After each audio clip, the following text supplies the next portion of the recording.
Is George Masvidal going to end up boxing? Now,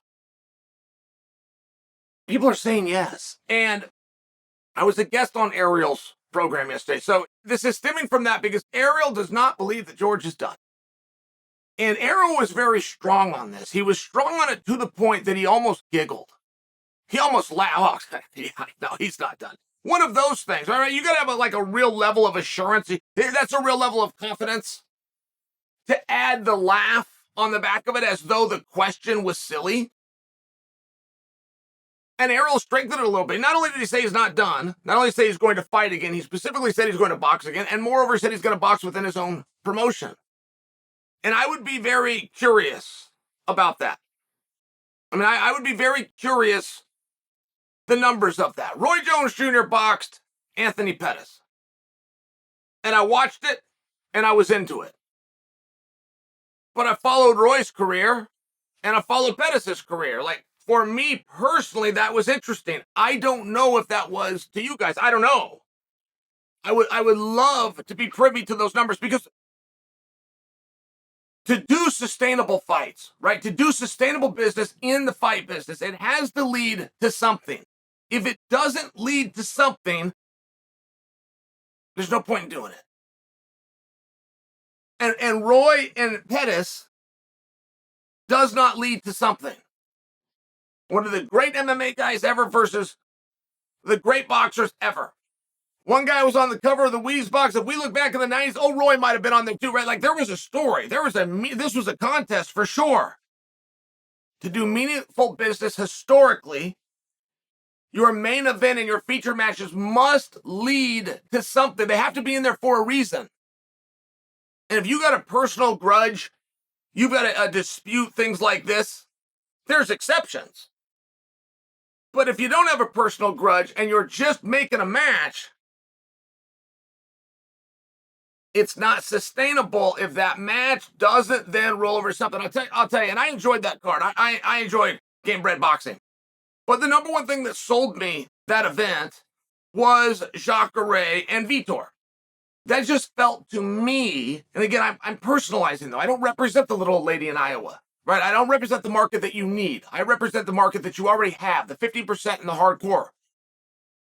But Vitor and Jacare was unfinished business. I felt like those guys should have crossed paths. Somewhere within jiu-jitsu, in Brazil, somewhere within their careers within MMA, in the UFC. They should have crossed paths, and they never did, and so we're going to go do it here. Not in Jacare's forte, but it at least is Vitor, and we can...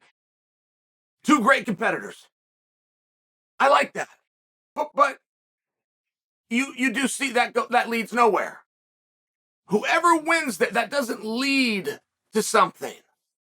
So I didn't have access to the numbers. I don't know. I can just tell you historically, two guys can't box unless there's a reason. But I want you to know that because when Ariel says that Masvidal is going to go box, I had a friend come and tell me today that not only is he going to box, he's going to box Nate Diaz. And I'm sitting back and I'm kind of turning my head and saying, well, certainly two big name guys. Certainly two stars that have already done business and it was monumental. But BMF was on the line. By example, a main event was on the line. Madison Square Garden was booked. There was a lot of things that went into that. That the winner is going to have coming out the backside. He's going to have a bounce. And if you were to put George, star, in there with Nate, star, but there's not a reason, right? Well, one guy said, I'm retired. I'm not even, I'll come back to do this. I'm retired. I won't come, but I'll come back to do this. What are you signifying? You're signifying that this isn't serious. This doesn't count. This is important to you. This guy keeps you up at night, or it's a good amount of money. I mean, right? There's different things that go into it. So when Ariel says he thinks he's going to come back, he thinks he's going to box. Moreover, he thinks he's going to box within his own promotion. He would know those numbers. He would know, does that work? Did Roy Jones versus Pettis work? There was 11 fights on the card that night, and they were all pretty solid. And you can't say that in boxing very often. Right, I mean, I just told you guys about two fights that I enjoyed, but you also had Jeremy Stephens versus Jose Aldo. I enjoyed the hell out of that too. Not just when it was happening, prior to the fight. I looked forward to that. That's 3 fights off the top of my head. I can't remember a time I've seen a boxing card like that. Now, the bad news, if you went there live and you took it in, you had to see 11 fights. The worst part about a boxing event is the boxing. Easily the worst part. The packages, the trailer, the walkout, the national anthem, this is the good stuff. Post-fight speech, hopefully you're going to get a call out very seldomly. This is the good stuff.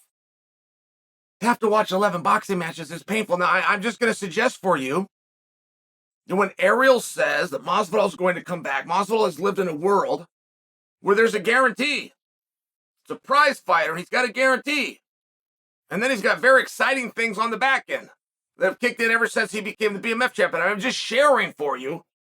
You go into it on your own. Got to look at those numbers. Got to make sure you're right, because you're not guaranteed anything, but you are making other people guarantees. You can't cover the spread. You got to. I mean, do you see the difference? There's a real difference here. There's a real difference. I think that it was a poor prediction by Ariel. I take George at his word. George says he's retired. George says he's done. I don't interpret that to mean, but I'm going to come box soon and I'm going to be making an offer to Nate Diaz. I think that's a stretch. I'm not buying it.